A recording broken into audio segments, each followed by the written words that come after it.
Israeli प्रधानमंत्री Benjamin Netanyahu की कुर्सी के चारों पाए एक साथ खड़खड़ा रहे हैं। सब कुछ ठीक नहीं रहा तो आज की तारीख में उनकी सरकार धराशायी होने के रास्ते पर एक कदम बढ़ा सकती है।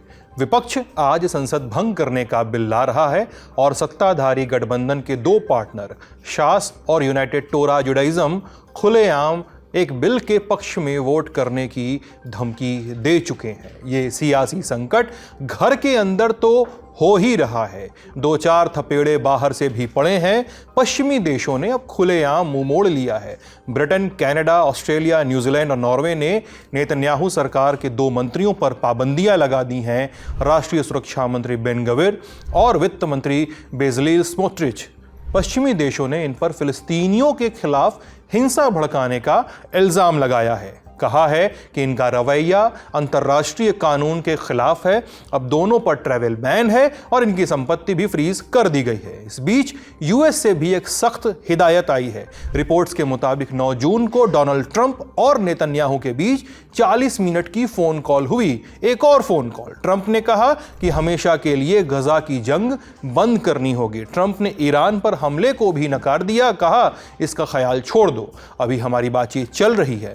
तो आज के शो में हम जानेंगे कि क्या नेतन्याहू के दिन ढल रहे हैं, उनका गठबंधन कमजोर क्यों पड़ रहा है, क्या इजराइल अंतर्राष्ट्रीय समुदाय में अकेला पड़ रहा है। नमस्ते, हम सिद्धांत और आप देख रहे हैं लल्लन टॉप का अंतर्राष्ट्रीय प्रसंगों से जुड़ा रोजाना का कार्यक्रम दुनियादारी। Brought to you by Candid, Sharda University and Higher. Candid dusting powder, 4 skin problems का एक expert solution. Candid dusting powder, हटा खुजली, लगा कैंडिड। इजराइल वेस्ट एशिया के मुहाने पे बसा है। इसकी पश्चिमी सीमा सीधे भूमध्य सागर से मिलती है और बाकी 3 तरफ अरब देश हैं। उत्तर में लेबनान और सीरिया, पूरब में जॉर्डन और दक्षिण में मिस्र। इजराइल के पूर्वी और दक्षिणी किनारों पर 2 जमीन के टुकड़े हैं। पूर्व में वेस्ट बैंक और दक्षिण में गजा पट्टी। इन दोनों को मिलाकर फिलिस्तीन कहते हैं। इजराइल संसदीय लोकतंत्र है। राजनीतिक व्यवस्था 3 हिस्सों में बटी हुई है, कार्यपालिका, न्यायपालिका और विधायिका। विधायिका का मतलब संसद। इसमें सिर्फ एक सदन है जिसका नाम है कनेसत। कनेसत में कुल 120 सीटें होती है। बहुमत का आंकड़ा 61। हर 4 साल में चुनाव, लेकिन जरूरत पड़ती है, संवैधानिक संकट होता है तो जल्दी भी हो सकते हैं। चुनाव में लोग किसी एक उम्मीदवार को नहीं बल्कि पूरी पार्टी को वोट देते हैं। जितना वोट मिलेगा उतनी सीटें उस पार्टी को मिलेंगी। फिर राष्ट्रपति अलग अलग पार्टियों से बात करते हैं और जो नेता सबसे मजबूत गिना जाता है उसे सरकार बनाने का न्योता मिलता है। वो नेता जरूरी नहीं कि सबसे बड़ी पार्टी से ही हो, सिर्फ उसे बहुमत साबित करना होता है। Where the software engineer meets the cool UI UX designer, the world comes together at Sharda University. मौजूदा राजनीति में राइट विंग का दबदबा है। 2022 के एक सर्वे में 62% लोगों ने खुद को दक्षिणपंथी बताया था। इसका फायदा मिला बेंजामिन नेतन्याहू को। वो दिसंबर 2022 से प्रधानमंत्री हैं। इससे पहले भी वो 2 बार प्रधानमंत्री रह चुके हैं, 96 से 99 और 2009 से 2021 तक। उनकी पार्टी है लिकुड, जो सबसे बड़ी राइट विंग पार्टी है। लेकिन 2022 में उसे अकेले दम पर बहुमत नहीं मिल सका। उसके पास 32 सीटें थी। बहुमत के लिए तो बता ही दिया कि 61 चाहिए होता है। इसीलिए नेतन्याहू को कुछ धुर दक्षिणपंथी पार्टियों का साथ लेना पड़ा, जैसे वित्त मंत्री बेजलील स्मोट्रिच की रिलीजियस जायनिस्ट पार्टी और राष्ट्रीय सुरक्षा मंत्री इतमार बेन गवीर की पार्टी अज़्मा यहूदित, अल्ट्रा ऑर्थोडॉक्स यानी रूढ़िवादी शास पार्टी और यूनाइटेड टोरा जुडाइज्म। नेतन्याहू ने इन्हें सरकार में शामिल करने के लिए कई रियायतें दी। मौजूदा इजरायली सरकार को इजरायली इतिहास की सबसे ज्यादा दक्षिणपंथी पार्टी माना जाता है। इस गठबंधन के विपक्ष में है ये शदीद पार्टी, जिसकी अगुवाई करते हैं पूर्व प्रधानमंत्री यायर लापिड। इसके अलावा विपक्ष में है National Unity Party, Labour Party, Hadash Ta'al और राम पार्टी। ये तो हुई बेसिक जानकारी और अभी का हाल। अब इस जानकारी के आधार पर हालिया मुद्दा डिकोड करते हैं।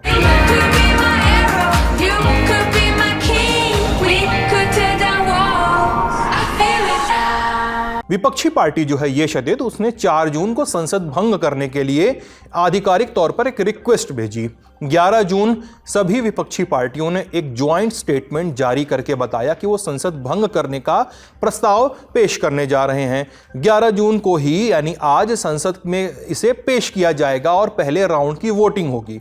हमने आपको बताया कि कनेसेत में 120 सीटें हैं, बहुमत के लिए 61 चाहिए। नेतन्याहू की सरकार के पास 68 सीटें हैं, कुल पार्टियां मिलाकर। ऐसे में विपक्ष के लिए इस बिल को पास कराना नामुमकिन था, लेकिन नेतन्याहू के गठबंधन की 2 पार्टियों ने खुलेआम धमकी देना शुरू कर दिया कि वो सरकार का साथ छोड़ सकते हैं और संसद भंग करने वाले बिल के समर्थन में जा सकते हैं। कौन सी पार्टियां थी ये? अल्ट्रा ऑर्थोडॉक्स रूढ़िवादी हरेदी पार्टियां। नेतन्याहू की सरकार में ऐसी 2 पार्टियां हैं, यूनाइटेड टोरा जुडाइज्म और शास। इनके पास कुल मिलाकर 18 सीटें हैं। अगर ये विपक्ष के साथ आ जाएं तो कनेसेत भंग कराने के लिए बहुमत बन जाएगा। लेकिन अगर नेतन्याहू का गठबंधन इस विवाद का हल निकाल लेता है तो विपक्ष की तरफ से संसद भंग करने वाला बिल शायद वापस ले लिया जाएगा। अगर ये बिल पहली वोटिंग पास कर लेता है तो 3 और चरणों में संसद में वोटिंग होनी होगी। सारे चरण पास हुए तो इजराइल को 5 महीनों के भीतर फिर से चुनाव कराना पड़ा। यानी अगर जून में जो चल रहा है महीना कनेसेत भंग हुई तो नवंबर 2025 तक नए चुनाव कराने होंगे। अब आपके अंदर सवाल उठेंगे कि ये पार्टियां समर्थन वापस लेने की धमकी क्यों दे रही हैं। बता देते हैं। इस पूरे मसले की जड़ है मिलिट्री सर्विस से छूट का मुद्दा। इजराइल में ज़्यादातर यहूदी लड़कों को सेना में करीब 3 साल की सेवा देनी पड़ती है, वहीं लड़कियों को करीब 2 साल की। लेकिन अल्ट्रा ऑर्थोडॉक्स यहूदी, जिन्हें हरेदी कहा जाता है, उनके लिए नियम शुरू से ही अलग थे। ये लोग धार्मिक किताबें पढ़ते हैं, खासकर तौरा जो यहूदी धर्म का धार्मिक ग्रंथ है। इन्हें अब तक सेना में जाने से छूट मिलती रही है। ये छूट 1948 से चली आ रही है, जब इजराइल बना था। उस वक्त तौरा पढ़ने वालों की संख्या बहुत कम हुआ करती थी और उन्हें छूट देने का मकसद था कि यहूदी धार्मिक अध्ययन बचा रहे। लेकिन पिछले 7 दशकों में यह समुदाय तेजी से बढ़ा है। फिलहाल इजराइल की करीब 13% आबादी हरेदियों की है। हर साल हजारों लड़के 18 बरस की उम्र के हो जाते हैं, लेकिन उनमें से 90% सेना में नहीं जाते। साल 2023 में करीब 66,000 हरेदी युवाओं ने भर्ती से इनकार कर दिया। इसी साल गजा में जंग छिड़ गई, सैनिकों की जरूरत पड़ी। इसी मोड़ पर फिर सवाल उठ खड़ा हुआ कि जब बाकी सब अपने बेटे भेज रहे हैं तो ये लोग क्यों नहीं भेज रहे। बहस फिर तेज हुई और जून 2024 में सुप्रीम कोर्ट ने वहां की आदेश दिया कि हरेदी युवाओं को भी अब सेना में जाना होगा। कोर्ट ने यह भी कहा कि जो येशुआ यानी धार्मिक स्कूल अपने छात्रों को सेना में नहीं भेजेगा उसे सरकारी फंडिंग नहीं मिलेगी। जबकि हरेदी मानते हैं कि उनका धार्मिक जीवन और तौरा पढ़ना देश की रक्षा से कम अहमियत नहीं रखता और सेना का माहौल इस पढ़ाई के लिए अशुद्ध माना जाता है, क्योंकि वहां पे मिक्स यूनिट्स होती हैं, महिलाएं भी होती हैं। जबकि यह समुदाय पूरी तरह से जेंडर सेग्रीगेशन में यकीन रखता है और इनके हर दिन का एक बड़ा हिस्सा धार्मिक नियमों में और उनके क्रियाकलापों में जाता है। कुछ हरेदी तो जायनिज्म के भी खिलाफ हैं, यानी वो मानते हैं कि इजराइल नाम का देश तब तक नहीं बनना चाहिए जब तक मसीहा न आ जाए।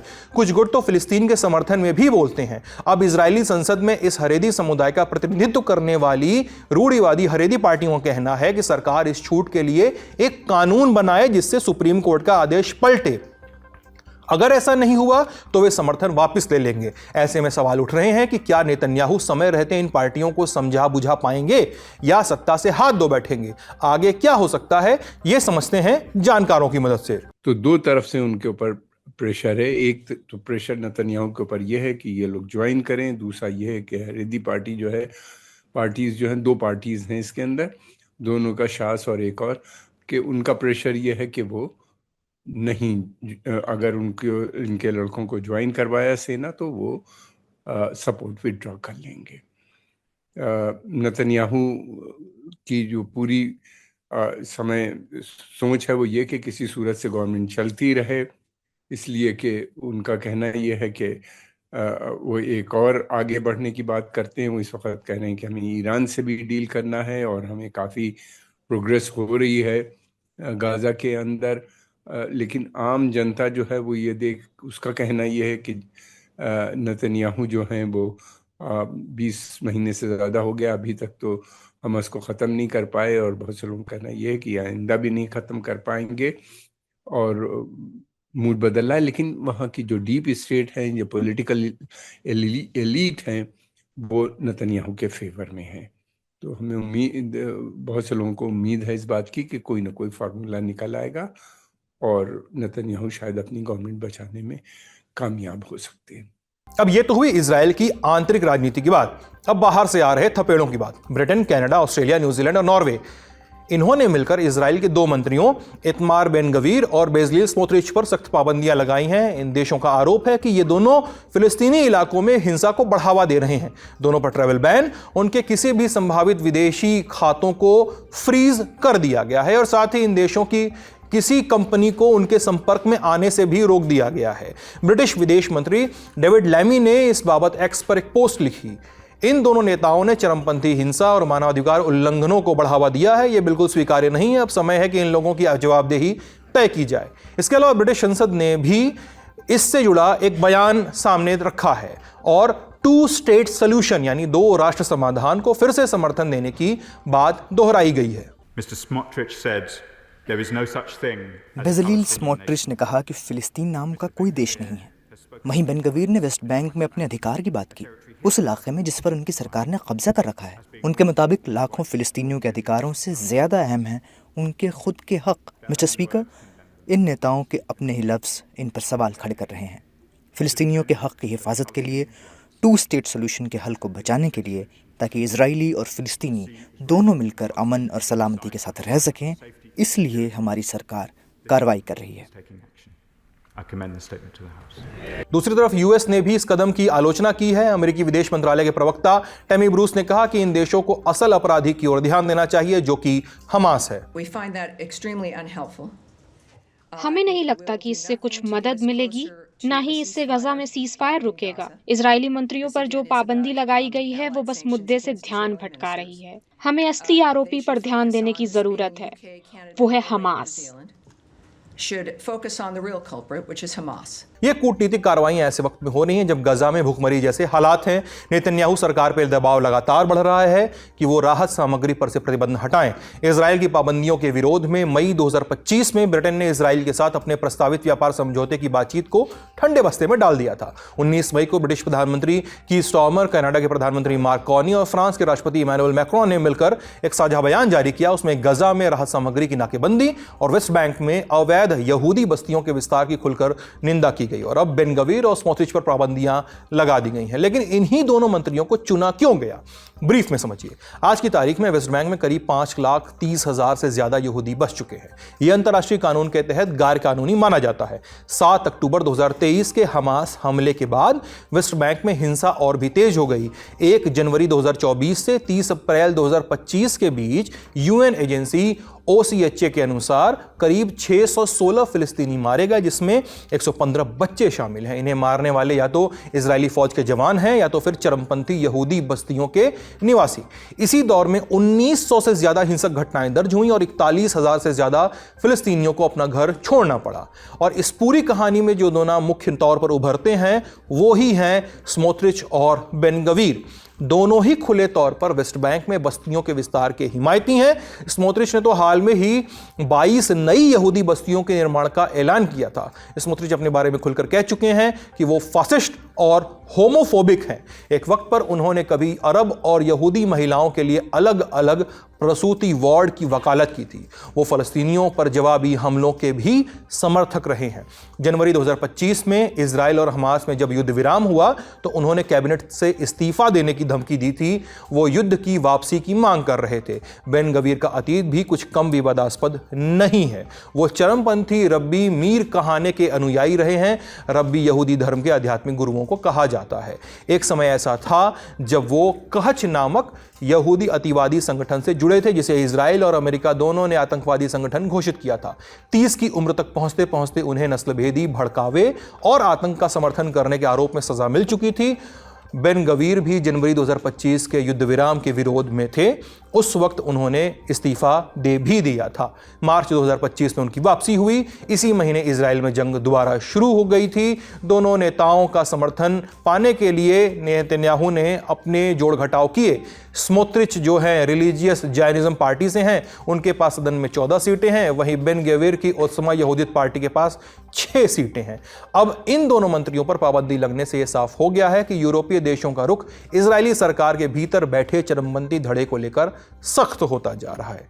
हम जानकारों के पास फिर से गए, पूछा कि ब्रिटेन समेत अन्य देशों का यह कदम कितना अहम है और क्या इससे इजराइल पर जंग रोकने का दबाव बनेगा या यह महज आई गई बात साबित होगी।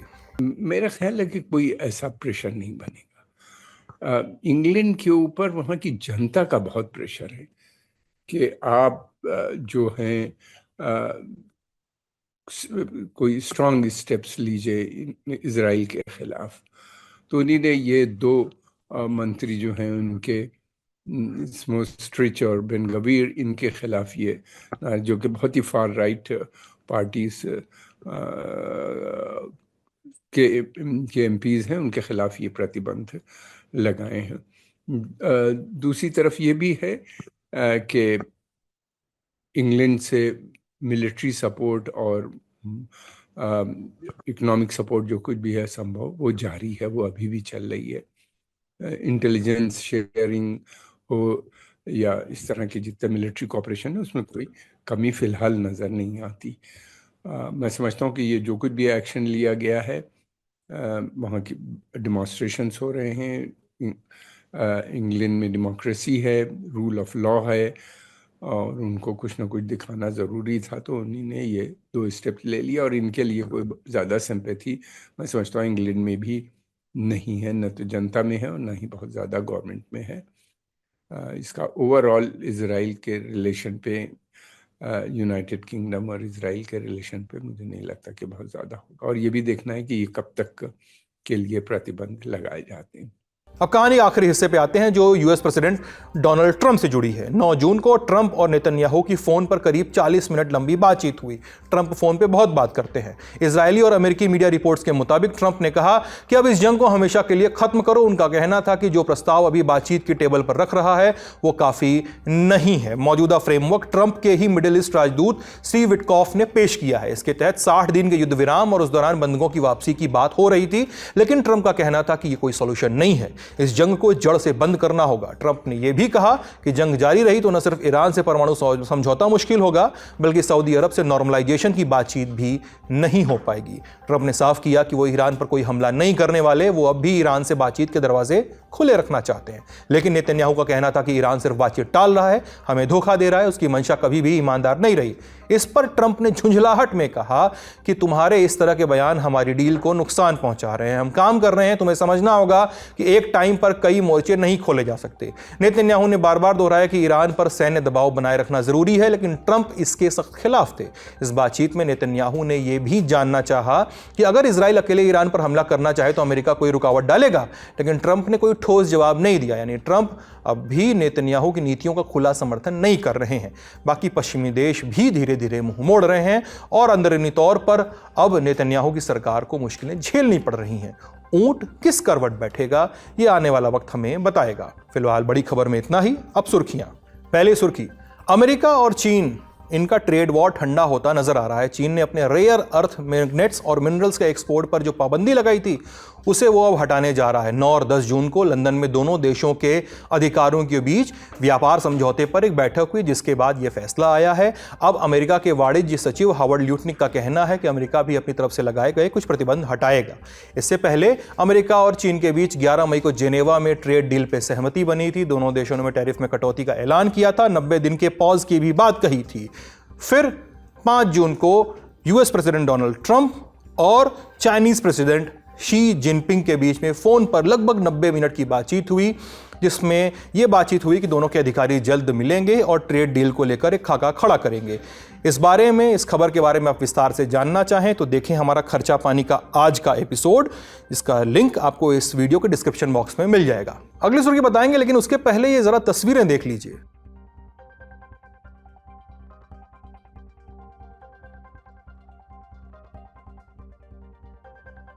पहली तस्वीर पाकिस्तान के सिंध प्रांत में भुलारी एयरबेस की है, दूसरी तस्वीर पाकिस्तान के ही पंजाब में पड़ने वाले मुरीद एयरबेस की है और तीसरी तस्वीर जकोबाबाद एयरबेस की है। अन्य तस्वीरें भी एयरबेस या पाकिस्तान के कुछ अन्य सैन्य ठिकानों की ही हैं।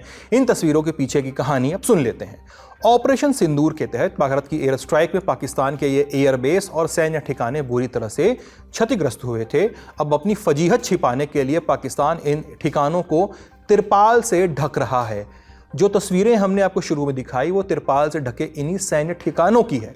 इंडिया टुडे की टीम ने fresh high resolution satellite images की एनालिसिस की, जिससे तस्वीरें और पाकिस्तान के तिरपालों का सच सामने आया है। एनालिसिस से यह भी मालूम चल रहा है कि क्षतिग्रस्त छतों पर तिरपाल ऐसे बिछाए गए हैं कि वो छत जैसे लगें, यानी पूर्णतया कैमोफ्लेज। अगली सुर्खी अमेरिका के कैलिफोर्निया राज्य के लॉस एंजल्स शहर में हिंसक विरोध प्रदर्शनों से जुड़ी हुई है।